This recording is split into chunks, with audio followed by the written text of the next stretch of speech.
Welcome from once again to another video.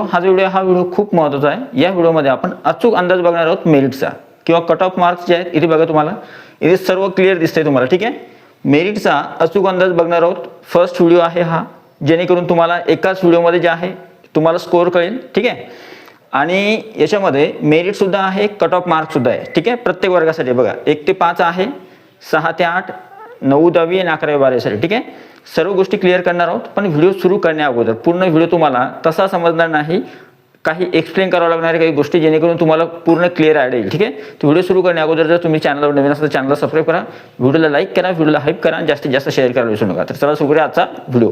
सगळ्यात अगोदर पहिली महत्त्वाची गोष्ट म्हणजे मेरिटचा अचूक अंदाज बघणार आहोत आपण. कोणकोणत्या कास्टसाठी किंवा कोणत्या कोणत्या वर्गासाठी किती किती मेरिट राहणार आहे किंवा मेरिट लिस्ट जी प्रसिद्ध होणार आहे आता थोड्या दिवसामध्ये, त्याच्यामध्ये आपल्याला पोस्ट मिळणार का. ठीक आहे, तर पहिले स्टार्टिंगला 1 ते 5 साठी बघतोय. तर 1 ते 5 साठी D.Ed धारक एलिजिबल आहे. B.Ed धारक चालतच नाही. ठीक आहे, क्वालिफिकेशन आहे 12th किंवा 12th plus D.Ed plus TET paper 1 pass पाहिजे तुमचा. ठीक आहे, हे क्वालिफिकेशन आहे. D.Ed साठी चांगली गोष्ट आहे की जागा 14,320 आहे, भरपूर जागा आहे. मेरिट किंवा कट ऑफ किती येईल 1 ते 5 साठी 115 ते 127. ठीक आहे, आता ज्यांचा स्कोअर कमी आहे, ज्यांचा स्कोअर थोडा कमी आहे, 115 पेक्षा कमी आहे, पण तुम्ही या गोष्टी चेक करायच्या. कोणत्या बघा, तुमचं मीडियम कोणतं आहे, मराठी आहे का, इंग्लिश आहे का, उर्दू आहे का, हिंदी आहे का, त्यानुसार तुम्हाला चान्स मिळणार. ठीक आहे, ओके.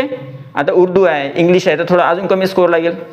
मराठी मीडियम आहे पण कास्ट समजा EWS आहे किंवा SC ST कास्ट आहे तर त्यावेळेस मेरिट अजून खाली जाईल. ठीक आहे, म्हणजे आता बघा हा स्कोअर जो आहे 115 ते 127 सगळ्यांसाठीच, open, OBC, SC ST EWS SBC SEBC NT प्रवर्ग आणि VJ सर्व कास्ट जवळपास हा एक्सपेक्टेड आहे 115 ते 127 पर्यंत.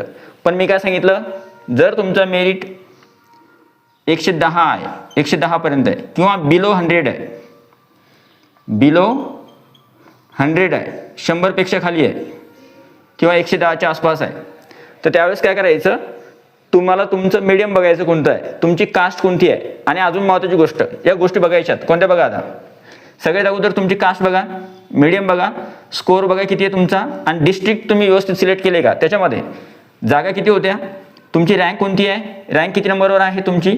याच्यामध्ये 14,320 जागा आहे, तर तुमच्या कास्टसाठी किती जागा आल्या आणि त्याच्यामध्ये तुमची रँक किती आहे. आणि सोबत तुम्ही खुल्यासाठी सुद्धा पात्र आहे का, ओपनच्या जागेसाठी सुद्धा तुम्ही पात्र आहे का, जेणेकरून ओपनच्या जागा सुद्धा तुम्हाला येणार आहे, त्या प्लस होतं त्याच्यामध्ये. नंतर स्कोअर, तुमचं डिस्ट्रिक्ट सिलेक्शन तुम्ही व्यवस्थित केलं आहे का, आणि नंतर प्रिफरन्स कुठे दिले तुम्ही, विदाऊटसाठी आणि विथ इंटरव्ह्यूसाठी दिले का, या सगळ्या गोष्टी चेक करायच्या. ठीक आहे, आता सगळ्यात काही प्रश्नांची उत्तरं तुम्हाला स्वतःच द्यायची. कोणती बघा, तुमचं आरक्षण आहे का, तर आरक्षण असलं तर याच्यापेक्षा कमी स्कोअर तुम्हाला लागेल. ठीक आहे, आरक्षण असलं तर याच्यापेक्षा कमी स्कोअर तुम्हाला लागणार आहे, खूप कमी. ओके, 110 112 114 असा. महिला आरक्षण असले तर तुम्हाला कमी स्कोअर लागेल त्याच्यापेक्षा. पसंतीक्रम किती व कुठे दिले हे सुद्धा महत्त्वाचं आहे. कोणकोणत्या डिस्ट्रिक्टला तुम्ही सिलेक्ट केलंय, झडपी, मनपा, नपा कुठे दिले आणि किती दिले. ठीक आहे, त्यानुसार सुद्धा. नंतर मीडियम कोणतं, तुम्ही मीडियम कोणतं आहे तुमचं, तुमची कास्ट कोणती आहे, आणि विशेष म्हणजे तुमच्या कास्टसाठी जागा किती आहे. आणि हेच जे मी इथं तुम्हाला सांगितलं, तुमच्या कास्टसाठी तर जागा बघाच, पण तुम्ही खुल्यासाठी सुद्धा पात्र आहे का, जेणेकरून तुमच्या कास्टच्या प्लस खुला प्रवर्ग या दोन्ही जागा तुम्हाला दिसतील. ठीक आहे, दोन्ही जागा तुम्हाला आल्या असतील तर त्यावेळेस खूपच चांगला बेनिफिट आहे. आणि तुमचा शिक्षक भरतीमध्ये तुम्हाला याच्यापेक्षा स्कोअर जो आहे तो थोडा कमी लागेल. 1 ते 5चा क्लिअर केलं मी. हां, माझं एक म्हणणं आहे की जर समजा तुमचा स्कोअर 115च्या आतमध्ये आहे, ठीक आहे, तर त्यावेळेस तुम्हाला काय करायचं, तुम्हाला काही गोष्टी कराव्या लागणार होत्या. पसंतीक्रम कशी दिली, डिस्ट्रिक्ट कोणते सिलेक्ट केले, विदाऊट विथ इंटरव्ह्यू दोघांना दिले का प्रिफरन्स, नंतर आरक्षण आहे का, तुमचं मीडियम कोणतं आहे आणि तुमची कास्ट कोणती आहे, या गोष्टी बघायच्या. ठीक आहे, त्यानुसार तुम्हाला स्कोप असणार आहे शिक्षक भरतीमध्ये. कळलं, ओके. पुढे मूव्ह ऑन करूया. वर्ग 6 ते 8 साठी. वर्ग 6 ते 8 करता क्वालिफिकेशन काय आहे, तुमचं D.Ed असलं पाहिजे, D.Ed किंवा B.Ed असलं पाहिजे, TET पेपर 2 पास असला पाहिजे. ठीक आहे, D.Ed B.Ed किंवा TET पेपर 2 पास असला पाहिजे, तर तुम्ही 6 ते 8 साठी एलिजिबल असता. नंतर तुम्हाला स्कोअर किती लागेल 6 ते 8 साठी. मॅथ सायन्ससाठी जागा भरपूर आहे, तिथं लिहायला जागा नव्हती तिकडे, म्हणून मॅथ सायन्ससाठी अगोदर सांगतो जागा भरपूर आहे. ह्याच्या 10 जागा किती टोटल बघा, जागा आहे 6 ते 8 साठी 10,012. त्यापैकी मॅथ सायन्ससाठी भरपूर जागा आहे, त्याच्यामुळे मग 115 ते 122 च्या रेंजमध्ये मॅथ सायन्सचा कट ऑफ किंवा मेरिट राहील 115 ते 122. पण सोशल सायन्स जो आहे त्याचा मेरिट जो आहे तो 130 ते 136 राहील. जागा कमी आहे सोशल सायन्सला, ठीक आहे, त्याच्यामुळे एवढा स्कोर सोशल सायन्सला लागेल. आता इथे तुम्हाला कोणत्या गोष्टी चेक करायच्या वर्ग 6 ते 8 साठी, तुमचा स्कोर याच्यापेक्षा जर वर असेल 122 136च्या वर असेल तर तुम्ही शिक्षक भरतीमध्ये तुम्हाला कोणत्या ना कोणत्या ठिकाणी सिलेक्शन होणार कन्फर्म. 127 किंवा 120 प्लस आहे तर तुम्ही इथे सिलेक्ट होणार 1 ते 5 साठी, किंवा 127 122 25 प्लस आहे तर तुम्ही आरामशीर सिलेक्ट होणार. वर्ग 6 ते 8 साठी मॅथ सायन्स किंवा सोशल सायन्स असेल तर मॅथ सायन्स किंवा सोशल सायन्समध्ये बघा तुमचं मीडियम बघा कोणतं आहे, उर्दू, मराठी, इंग्लिश, हिंदी. तुमची कास्ट बघा कोणती आहे, EWS, SC ST OBC open जी असेल ती. नंतर तुम्ही खुल्या जागेसाठी पात्र आहे का ते, तुमचा स्कोर किती आहे हे तर सांगितलंच मी. तुम्ही प्रिफरन्स कशा पद्धतीने दिले, डिस्ट्रिक्ट सिलेक्शन खूप महत्त्वाचं होतं, तुम्ही ते निवडलं आहे का, विदाऊटसाठी किती दिलेत आणि विथ इंटरव्ह्यूसाठी सर्व प्रिफरन्स तुम्ही दिलेत का. जर तुमचा स्कोर बिलो 100 आहे किंवा अबोव 100 आहे, ठीक आहे, तर त्यावेळेस तुम्हाला या गोष्टी केल्यानंतर तुम्हाला जे आहे याच्यामध्ये 6 ते 8 साठी संधी मिळण्याची शक्यता आहे. आता समजा उदाहरणार्थ एखादी कास्ट आहे 6 ते 8 साठी मॅथ सायन्ससाठी ST कास्ट आहे, ते ST कास्टला स्कोर खूप कमी लागेल.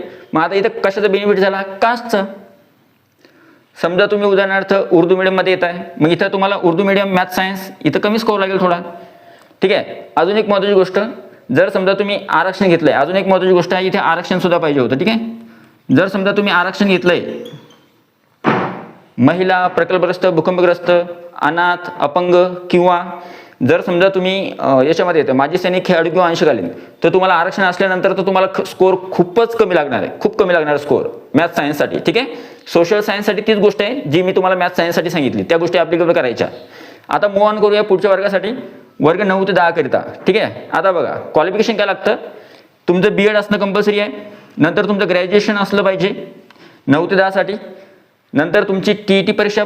आता इथे एक महत्त्वाची गोष्ट आहे, तुम्हाला TET लागते का 9 10 साठी, तर 9 10 साठी TET परीक्षा लागत नाही. There is no requirement of TET exam for 9 10th and 11 12 also, ठीक आहे. 9 10th आणि 11 12 साठी TETची आवश्यकता नाही. पण इथे एक महत्त्वाची गोष्ट अशी आहे की या वर्गासाठी TET पास असणारे सुद्धा अप्लाय करणार आहे आणि ज्यांची TET पास नाही ते सुद्धा अप्लाय करणार आहे. TET पास किंवा TET फेल दोन्ही अप्लाय करणारे वरच्या वर्गासाठी. मग आता स्कोर किती लागेल, जागा आहे 5513, बऱ्यापैकी थोड्याफार जास्त पण नाही म्हणता येणार. 9 ते 10 साठी स्कोर लागेल 140 ते 152 पर्यंत, 140 मिनिमम ते 152 पर्यंत, ठीक आहे. एवढा स्कोर असला तर कुठे ना कुठे पोस्ट मिळेल तुम्हाला. याच्यामध्ये तुम्हाला कोणत्या गोष्टीचा विचार करायचा 9 10 साठी ते बघा, याच्यामध्ये थोडा बदल आहे. मीडियम कोणतं आहे तुमचं, तुमची स्ट्रीम कोणती आहे, आर्ट, कॉमर्स, सायन्स, त्याच्यानुसार तुम्ही प्रिफरन्स कसे दिले, तुम्ही डिस्ट्रिक्ट सिलेक्शन कशा पद्धतीने केले 9 10 साठी. नंतर तुमची कास्ट कोणती आहे 9वी 10वी मध्ये सुद्धा, तुमचा सब्जेक्ट कोणता आहे 9वी 10वी साठी, सायन्स आहे, मॅथ आहे किंवा दुसरा सब्जेक्ट आहे आर्ट फॅकल्टीमधला एखादा, आणि तुमची रँक किती आहे किंवा तुम्ही त्या रँकमध्ये येता का.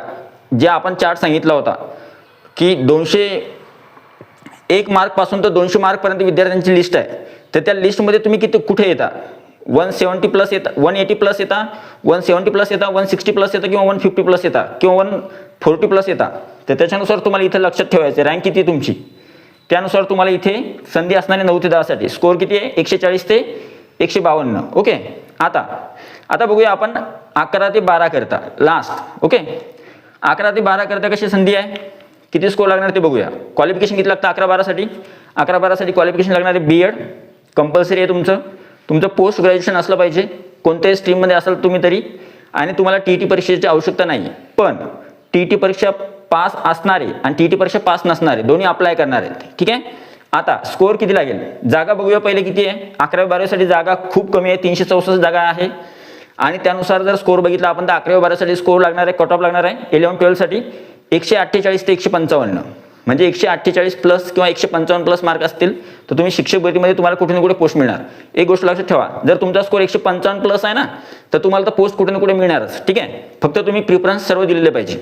नंतर 9वी 10वी साठी सुद्धा तुमचा स्कोर जर 152च्या समोर आहे, 9वी 10वी साठी अप्लाय करता तर त्यावेळेस पोस्ट तुम्हाला मिळणारच आहे, ठीक आहे. ओके.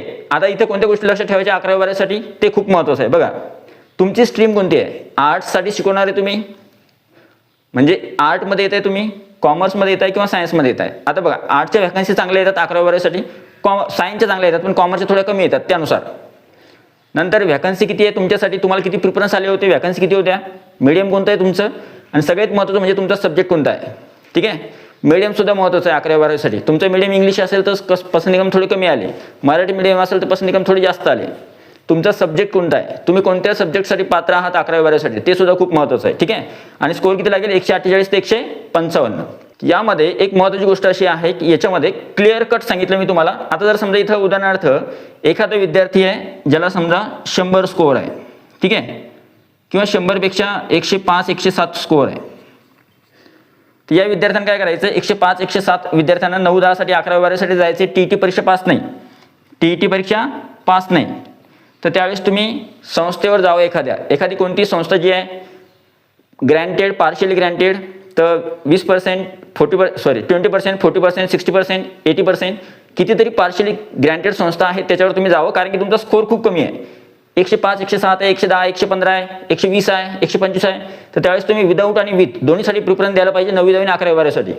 6 ते 8 साठी सोशल सायन्स असेल तर तुम्ही विदाऊट आणि विथ दोन्हीला जायला पाहिजे, कारण की जागा कमी आहे, शिक्षक अतिरिक्त झाले होते. ठीक आहे. मॅथ सायन्स असेल तर तुम्हाला संधी असणार आहे एक 6 ते 8 साठी, पण तिथे तुमचं आरक्षण आहे का, मीडियम आहे का, कास्ट कोणती आहे तुमची, त्यानुसार तुम्हाला विचार करावा लागेल तुम्ही प्रिफरन्स योग्य दिले का. आणि सगळ्यात महत्त्वाचे म्हणजे 1 ते 5 साठी, तर 1 ते 5 साठी तुम्हाला विचार करावा लागेल की तुम्ही या सगळ्या गोष्टींचा विचार करा. तुम्ही प्रश्न स्वतःलाच विचारा, आपलं आरक्षण आहे का. तुमचं आरक्षण आहे, समजा फॉर एक्झाम्पल तुमचं महिला आरक्षण आहे तर तुम्हाला इथे फायदा होणार, मार्क्स कमी लागणार. तुम्ही हँडिकॅप आहात तर तुम्हाला अजून कमी मार्क्स लागणार. तुम्ही अंशकालीन माजी सैनिक आहात, खेळाडू आहात, अजून कमी मार्क्स लागणार. तुम्ही समजा अनाथ आहात किंवा प्रकल्पग्रस्त आहात, तुम्हाला मार्क्स कमी लागणार. ठीक आहे. तुमच्या कास्टमध्ये बघा, तुम्हाला समजा EWS कास्ट आहे किंवा ST आहे, SC आहे, या ज्या कास्ट आहे किंवा बाकीचे जे कास्ट आहे NT VJ कास्ट आहे किंवा NT प्रवर्ग, तर याच्यामध्ये जर तुम्ही येत आहे तर ओपन OBC पेक्षा तुम्हाला स्कोअर कमीच लागणार आहे. तुमचं मीडियम बघा, तुमचं उर्दू मीडियम किंवा इंग्लिश मीडियम आहे तर त्यावेळेस तुम्हाला थोडा स्कोप चांगला आहे. ठीक आहे. अशा पद्धतीने तुम्हाला या सगळ्या गोष्टी करायच्या. या गोष्टी खूप महत्त्वाच्या आहे. आरक्षण तुमचं आहे का, महिला आहे का, पसंतीक्रम किती व कुठे दिले, पसंतीक्रम खूप महत्त्वाचे आहे. जर तुम्हाला असं वाटलं की आपल्याला स्कोअर कमी आहे, हे बघा एक गोष्ट महत्त्वाची आहे, स्कोअर कमी आहे की नाही, स्कोअर कमी आहे, स्कोअर कमी आहे, ते एक कंपल्सरी गोष्ट करायची तुम्हाला, पसंतीक्रम सर्व द्यायची होती तुम्हाला. जर तुम्हाला लागायचंच तर पसंतीक्रम सर्व, ऑल प्रिफरन्स तुम्हाला सिलेक्ट करायचे होते. जर तुम्हाला असं वाटलं तुमचा स्कोअर खूपच कमी आहे, ठीक आहे, बिलो 100 आहे किंवा 100 अबोव आहे, तर त्यावेळेस तुम्हाला असं वाटलं की बाबा 11वी-12वीची जागा घेणार किंवा नाही घेणार, तर विदाऊटसाठी पहिले विचार करा. बघा विचार सुद्धा कसा होतो, असं नका विचार करू की तुमचं विदाऊटसाठी सिलेक्शन झालं, सॉरी विदाऊट आणि विथ इंटरव्ह्यू दोन्ही जागा आहे तर मी काय सांगितलं, दोन्हीला प्रिफरन्स द्या.